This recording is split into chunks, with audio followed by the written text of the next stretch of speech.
भले ही विज्ञान ने कितनी ही तरक्की क्यों ना कर ली हो, लेकिन आज भी हमारे संसार में कई ऐसे रहस्यमयी स्थान हैं जिनके रहस्य को आज भी सुलझा पाना बेहद नामुमकिन है। तो आज हम आपको दुनिया के कुछ ऐसे ही स्थानों से परिचित करवाएंगे। तो आइए दोस्तों, हम इन स्थानों के बारे में विस्तार में जानते हैं। एरिया 51 अमेरिका के दक्षिण नेवाडा में स्थित खुफिया मिलिट्री बेस, जो कि एरिया 51 भी कहलाता है। कहा जाता है कि सन 1947 में इस स्थान पर एक यूएफओ दुर्घटनाग्रस्त हुआ था, जिसके बाद उसकी जांच भी की गई थी। वहां के एक वैज्ञानिक का कहना था कि एरिया 51 में काम कर रहे स्टाफ के साथ कई एलियंस भी मौजूद थे, जिनकी उम्र 200 वर्ष से भी अधिक थी और वे इंसानों से कहीं ज्यादा बुद्धिमान थे। और तो और वे आपस में बिना किसी माध्यम से भी बात कर सकते थे।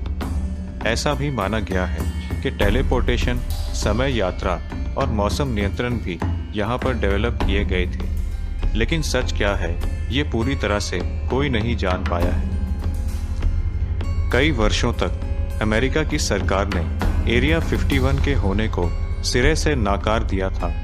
हालांकि 8 दिसंबर 2013 को पूर्व राष्ट्रपति बराक ओबामा इस स्थान की मौजूदगी का दावा भी कर चुके हैं।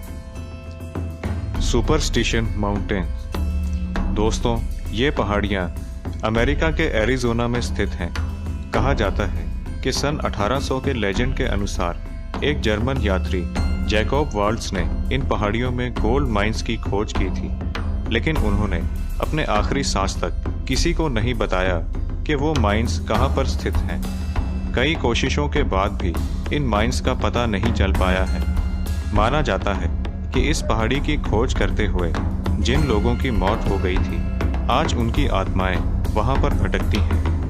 कहा तो ये भी जाता है कि इन पहाड़ियों पर नरक का दरवाजा भी स्थित है। साउथ अटलांटिक एनोमली दोस्तों, ब्राजील के समुद्री तट से 300 किलोमीटर की दूरी पर स्थित यह स्थान बरमूदा ट्रायंगल इन स्पेस भी कहलाता है। एस्ट्रोनॉट्स का कहना है कि जब वे इस स्थान से गुजरते हैं, तब उनके स्पेस शटल के कंप्यूटर्स ने काम करना बंद कर दिया। यहाँ तक कि नासा के सैटेलाइट्स जब इस स्थान पर से गुजरते हैं तो वे भी बंद या फिर सेफ मोड पर चले जाते हैं। कई लोगों का मानना है कि जून 2009 में एयर फ्रांस की फ्लाइट नंबर 447 की दुर्घटना का कारण भी साउथ अटलांटिक एनोमली ही था, जिसमें 228 लोगों की मौत हो गई।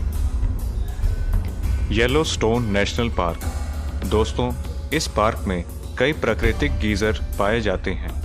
प्राकृतिक गीजर एक तरह से गर्म पानी के फुहारे होते हैं, जो कि जमीन के अंदर से फुहारों के रूप में निकलते हैं। इस पार्क में लगभग 300 गीजर पाए गए हैं, लेकिन इन सब में ओल्ड फेथफुल नाम का प्राकृतिक गीजर सबसे ज्यादा प्रसिद्ध है, जो कि दुनिया का सबसे ऊंचा फुहारा है।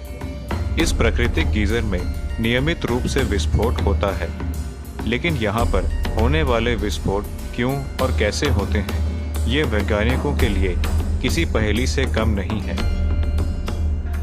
माराकेबो लेक दोस्तों, वेनेजुएला के साउथ वेस्ट में स्थित इस झील के कोने में पहाड़ों के ऊपर दुनिया की सबसे तेज बिजली चमकती है। यहाँ पर प्रति वर्ग किलोमीटर में हर साल 250 बार बिजली चमकने का रिकॉर्ड है। बिजली के ज्यादातर चमकने का समय अक्टूबर और मई है, जब यहाँ पर हर रात 200 से भी ज्यादा बार बिजली चमकती है, जो कि विज्ञान के लिए किसी अनसुलझे रहस्य से कम नहीं है। इस झील से गुजरने पर अक्सर इस नज़ारे को देखा जाता है।